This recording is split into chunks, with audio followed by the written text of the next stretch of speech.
దేవునికి స్తోత్రం. హల్లెలూయా. ప్రభునందు ప్రియా దేవుని బిడ్డలారా, ప్రభు పేరట మీ అందరికీ మరణాత. బాగున్నారా? మీ అందరూ బాగున్నారని తలంచుచు మన రక్షకుడును ప్రభు అయిన యేసుక్రీస్తు పరిశుద్ధమైన నామములో మీ అందరికీ మరణాత. ప్రియులారా, ఈ దినము మరి ఇంకో కొన్ని గంటల్లో సుమారు 5 గంటల్లో మనము కొత్త సంవత్సరంలో కేవలం 5 గంటలు మాత్రమే ఉంది మన మధ్యన. దాని కొరకు ప్రార్థించండి. ప్రేమిగల మా ప్రభా, నీ కొందనాలు, స్తోత్రాలు. ఈ సమయంలో నీ వాక్యమును బట్టి, నీ మాటలను బట్టి నీ ముందుకు వచ్చాం. వచ్చిన మమ్మల్ని నీ ఆత్మచేత నింపి బలపరిచి నీ సన్నిధి యొక్క భాగ్యం తోడుగా ఉంచమని ప్రభు అయిన క్రీస్తు నామమున అడుగుచు ప్రభా ప్రాతిమాలుచు ప్రార్థిస్తున్నాను. దీనుడు అలుపుడు అయోగుడు ప్రభా, నీ వాక్యమును చేత పట్టి నీ ఎదుట నాయన నీ సంఘం ఎదుట నిలుచు నన్ను నా తలంపులు మరుగు చేయండి. నాలో మీరుండి నీ బిడ్డలతో మాట్లాడండి. ఎందుకంటే నేను మాట్లాడటకు నా జ్ఞానం సరిపోదు ప్రభా.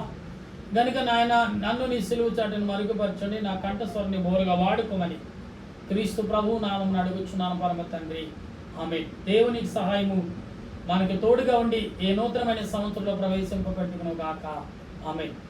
నా ప్రియమైన స్నేహితులారా, దేవుని బిడ్డలారా, మరొకసారి శుభములు తెలియపరుస్తున్నాను. వాక్య గ్రంథంలో చూసినట్లా అనేకమైన విషయాలు బైబిల్ గ్రంథంలో కనబడుతూనే ఉన్నాయి.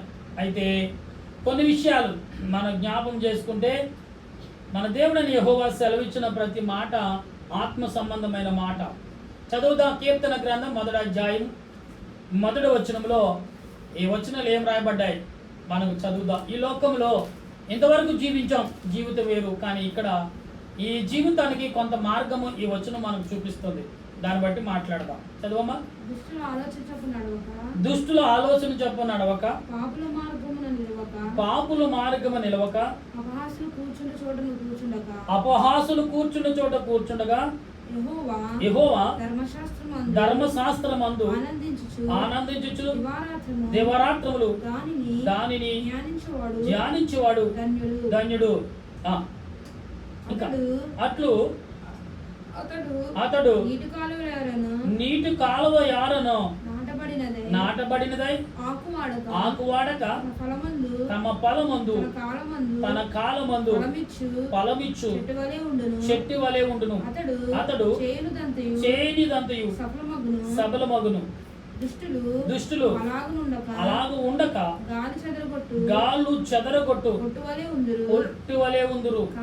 కాబట్టి న్యాయ విమర్శలు దుష్టులను నీతిమంతుల సభలో పాపులను నిలవరు. నీతిమంతుల మార్గము యెహోవాకు తెలియను. దుష్టుల మార్గము నాశనముకు నడుపును. ఆమేన్. దేవుని బిడ్డలారా, ఈ వచనము 2024 అంతా కూడా అనేకమైన రకాలుగా అనేకమైన విధములు మనం చూసాం. కానీ ఇక్కడ దేవుడు చెప్తున్న మాటలు 2వ అధ్యాయము 6వ అధ్యాయంలో కనబడుతున్న మాటలు, ఈ వచనాల్లో ఈ అధ్యాయంలో కనబడుతున్న 1వ అధ్యాయంలో కనబడుతున్న ఈ 2వ వచనము, ఈ 6వ వచనములో కనబడుతున్న ఈ మాటలు ఎలాగున్నాయంటే ఆత్మ సంబంధమైన మాటలుగా ఉన్నాయి.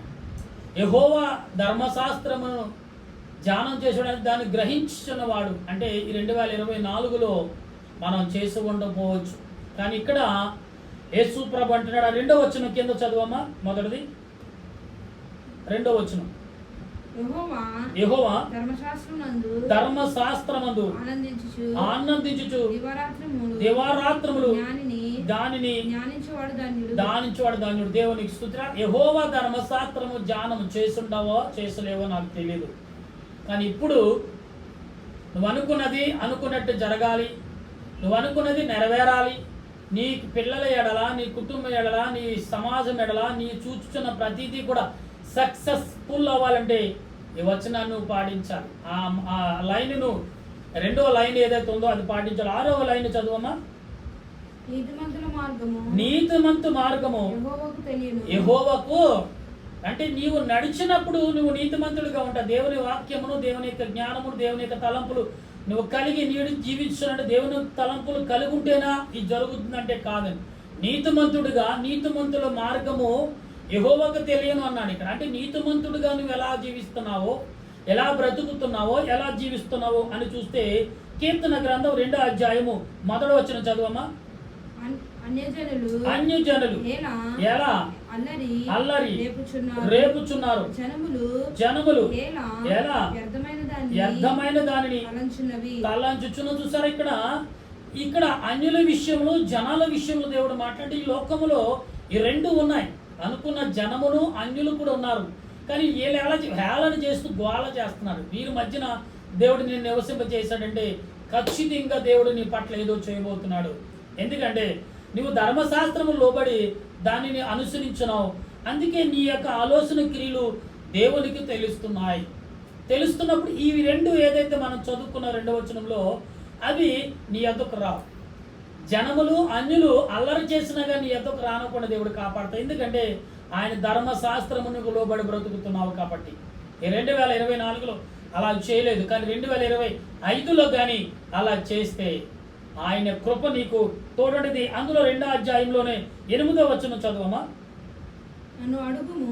నన్ను అడుగుము జనములను నీకు స్వాస్థ్యముగాను భూమిని దిగంతలము వరకు సొత్తుగాను దేవుని. చూసారా, ఎప్పుడైతే దేవుని పట్ల 2025లో ఆయనకి ఇష్టడుగా నువ్వు జీవిస్తావో నువ్వు అడుగుము అన్నాడు. అంటే ఆయన నువ్వు అడుగుతున్నావు, ఇప్పుడు అడుగుతున్నావు. ఈ కొన్ని గంటల్లో 5 గంటలు మాత్రమే ఉంది. 5 రోజులు చెప్తున్నాను ఇన్ని గంటలు ఇంటి, కానీ ఈరోజు 5 గంటలు మాత్రమే ఉంది మా మధ్య. ఈ 5 గంటల్లో మనం తెలుసుకోవాల్సింది, నేర్చుకోవాల్సింది ఎంతో ఉంది. కానీ దేవుని అడగవలసింది మాత్రం ఒకటే ఉంది. ప్రభువా, ఇంతవరకు నేను జీవించిన జీవితం మరొకటిగా ఉంది, కానీ ఇప్పుడు మాత్రం నేను కరెక్ట్గా జీవించాలనుకుంటాను. అందులో నీ ఎడల నేను జీవించాలనుకున్న 7వ వచనం చదువమ్మా. పైన కట్టడలు నేను వివరించేదను, యెహోవా నాకు ఇలాగూ సెలవిచ్చును. నీవు నా కుమారుడు, నేడు నిన్ను. చూసారండి, 7, 8వ వచనంలో నీవు నా కుమారుడు, నిన్ను నేను కనియున్నా. ఆయన బిడ్డగా ఈ లోకంలో 2025లో జీవించడానికి ప్రయత్నం చేద్దాం. అటువంటి ప్రయత్నములు మనం ముందుకు సాగుదాం.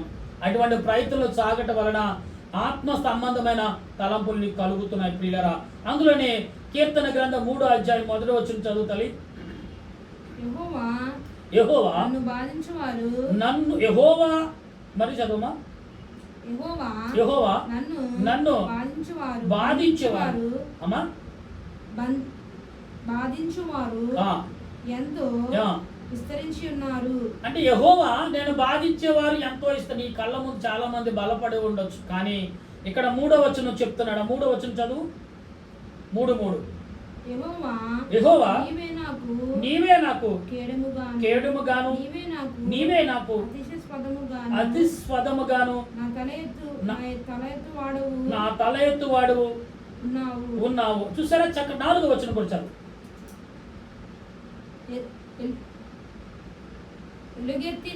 ఎలుగెత్తి నేను యెహోవాకు మొరపెట్టినప్పుడు ఆయన పరిశుద్ధ పర్వతము నుండి దేవునికి స్తోత్రం. అంటే దేవుడు 2024లో నువ్వు అనేక రకాలుగా మొరపెట్టి నీకు సమాధానం రాలేదనుకుంటున్నావు కదా కుమారుడా, కుమార్తె.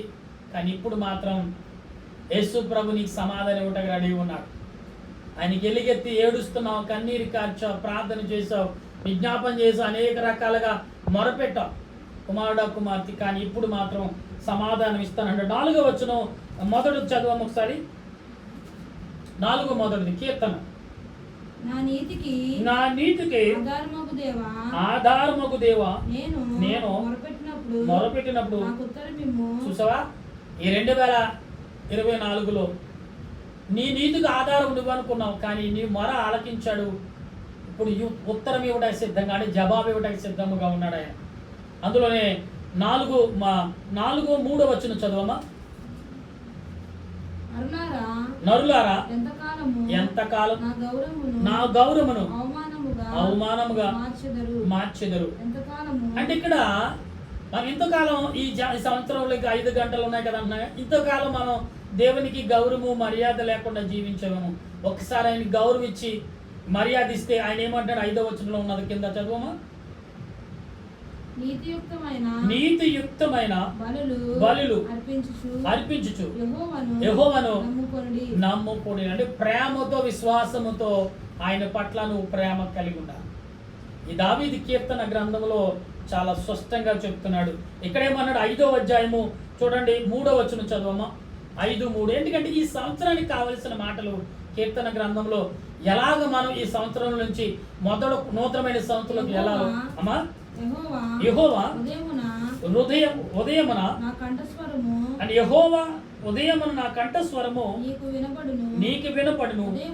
ఉదయమున నా ప్రార్థన నీ సన్నిధిని సిద్ధము చేసి అంటే ఇక్కడ ఏం చేయాలి? ఇప్పుడు మనం ఇంతవరకు కాయలేదు, యెహోవాకు మొరపెట్టలేదు, కానీ ఇప్పుడు మొరపెడదాం. ఎక్కువ జవన ఆయన నీ మొర ఆయన సన్నిధిలో కాచుకుని కూర్చోవాలి. అప్పుడు ఖచ్చితంగా ఆయన ఏమంటున్నాడు? నేనే మార్గం, నేనే దుష్టుల ఆలోచన చెప్ప నడవక అన్నాడు కదా. నా ధర్మశాస్త్రం నువ్వు ధ్యానం చేస్తున్నావు కదా, కానీ ఇప్పుడు జవాబు నేను ఇవ్వటానికి రెడీగా ఉన్నాను అంటున్నాడు దేవుడు. ఖచ్చితంగా అటువంటి ఆలోచనలో నువ్వు ఉంటే నా ప్రియమైన కుమారుడా కుమార్తె, ఖచ్చితంగా దేవుని సన్నిధిలో నిజమైన వ్యక్తిగా నిజమైన ప్రార్థన చేసే దాని ఆయన బిడ్డగా నువ్వుంటే దేవుడు ఇవాళ నిన్ను నన్ను బలపరచబోతున్నాడు. ఈ యొక్క వచనాలు చక్కటి మాటలు కనబడుతున్నాయే. దేవుడు నీ దేవుడని యెహోవాని నేనే అని ద్వితీయోపదేశ కాండములు 28వ అధ్యాయంలో చెప్తున్న మాటలు కూడా మనం చదువుతున్నాం. ఈ మాటలు దేవుడు ఎందుకు నీకు చెప్తున్నాడు? దావీదు ద్వారా. దావీదు వంశావళి నుండి వచ్చిన యేసు ప్రభు నీకు వెలుగునిచ్చాడు, ఆయన రక్తాన్ని ఇచ్చాడు, ఆయన శరీరాన్ని ఇచ్చాడు. నా ప్రియమైన కుమార్తె కుమారుడా స్నేహితులరా, ఇప్పుడైనా మీరు ప్రతిదినము ప్రార్థన స్వరమును ఆయన ఏకూజావున సన్నిధిలో మొరపెడుచున మీ అందరూ ఆయన కృపలో ఉండి ఆయన గొప్పగా ప్రార్థించే కృపను పరిశుద్ధాత్మ దేవుడు ఇప్పుడు ఎల్లప్పుడూ మనందరికి అందించును గాక. ఆమె చిన్న ప్రార్థించద. దయగల తండ్రి నీ స్తోత్రాలు, ప్రేమగల రాజవందనాలు. ఈ సంవత్సరములో ప్రభా మా ప్రియులు నీ బిడ్డలు అనేకులు ప్రభా నీ పాదముల ఎదుట చేరి నీ పాదముల ఎదుట స్తుతిస్తుండగా నీ పాదముల ఎదుట కొనియాడుచుండగా దేవా నీ ఎదుట మొరపెట్టే విధానం విధేయతను ఈ 2025వ సంవత్సరంలో ఎలాగుండాలో ఎలా నడుచుకోవాలో అవన్నీ కూడా కీర్తన ద్వారా, వాక్యము ద్వారా, లేఖనము ద్వారా, పరిశుద్ధమైన గ్రంథము ద్వారా బయలుపరిచి మా బిడ్డలందరికీ వినిపించినందుకు వందనాలు చెల్లిస్తున్నాను. మహాగణుడు అయిన మా పరలోక తండ్రి నీకు స్తోత్రాలు చెల్లిస్తున్నాం. ఈ సమయంలో నీ వాక్యములో మేము ఉన్నాం, నీ ఆత్మ చేత నింపబడుతున్నాం. నీ ఆత్మ నడిపింపు మాకు దయచేసినందుకు వందనాలు. కొన్ని గంటలు మాత్రమే మా మధ్యన ఉన్నాయి ప్రభా. ఈ కొన్ని గంటలలో నీ పాదములు ఎదుట మేము సమాపణ కలిగి నా తండ్రి ఇదిగో తీర్మానము కలిగి ప్రభా మేమందరము కూడా నీ పాదములు ఎదుట వచ్చున్నాం తండ్రి. ఈ రాత్రి కాలం తండ్రి ఇదిగో ప్రభా నీ శరీరము నీ రక్తము మేము తాగుచుండు ప్రమాణకముతో పాటు ప్రభా మేము నీ సన్నిధిలోకి చేరటకు, నీ సన్నిధిలో నడవటకు, నీ సన్నిధిలో జీవించుటకు ఇది గొప్ప ఆదరణకర్తగా ఆత్మ తలంపులుగా మేము జీవించుచుండగా నీ నడిపింపు నీ కృపను మాకు దయచేయమని నా దేశ ప్రజలకు, ప్రపంచ ప్రజలకు నూతనమైన సంవత్సరంలో ప్రవేశించే శోధన వేదన అనేక మంది నిపుణులైన వారు, అనేక మంది పండితులైన వారు, అనేకులు ప్రభా కొత్త సంవత్సరం ఎలా ఉండబోతుంది ఇప్పుడుగానే ప్రవచిస్తున్నారు. తన యొక్క నియమాలు చెప్తూనే ఉన్నారు ప్రభా. ఏదేమైనప్పుడు కూడా నీ బిడ్డలైన వారిని కోడు తన పిల్లలు కాచున్నట్టుగా నువ్వు కాపాడుతావు ప్రభా. ఈ సంవత్సరంలో ప్రతి వారు సంతోషము సమాధానముతో పాపముకు లోబడకుండా, పాప కిరీకు లోబడకుండా, పాప తలంపులకు లోబడకుండా ఈ రాత్రి వేళ తన 12 గంటలలో అందరినీ పాదముల ఎదుటకు చేరి నిన్ను స్తుతించే భాగ్యం మా దేశ ప్రజలకు, ప్రపంచ ప్రజలకు, ప్రపంచ యావత్తు నీ బిడ్డలకు నీ ఆత్మతో నింపబడిన నా బంధుమిత్రులు యావత్తు ప్రపంచమంతా నా బంధుమిత్రులే, నా యావత్తు ప్రపంచమంతా ప్రజలందరూ నా స్నేహితులే. వారి ప్రతినిధిగా, వారి స్నేహితుడిగా, వారి తమ్ముడుగా, వారి అన్నగా, తండ్రి సేవకుడుగా నీ ఎదుట నేను మొరపడుచుండగా నా మొరాలకించి నెరవేర్పు దయచేసి ప్రతి వారి మీద నీ ఆత్మను కుమ్మరించమని ఆత్మరూపుడు రక్షణకర్త అయిన దేవదేవుని నామములు అడిగి ప్రార్థిస్తున్నాను పరమ తండ్రి, ఆమేన్. మన తండ్రి అయిన దేవుని ప్రేమ, త్రియేక దేవుని సహాయం, పరిశుద్ధాత్మ ఆదరణ ఎల్లప్పుడూ మీకు మీ బిడ్డలకు ఆయన నూతనమైన సంవత్సరంలో ప్రవేశించగల శక్తిని, బలాన్ని సమకూర్చని రాకడకు సిద్ధపాటు చేయనుగాక. ఆమేన్, ఆమేన్, ఆమేన్. మీ అందరికీ మరణాత.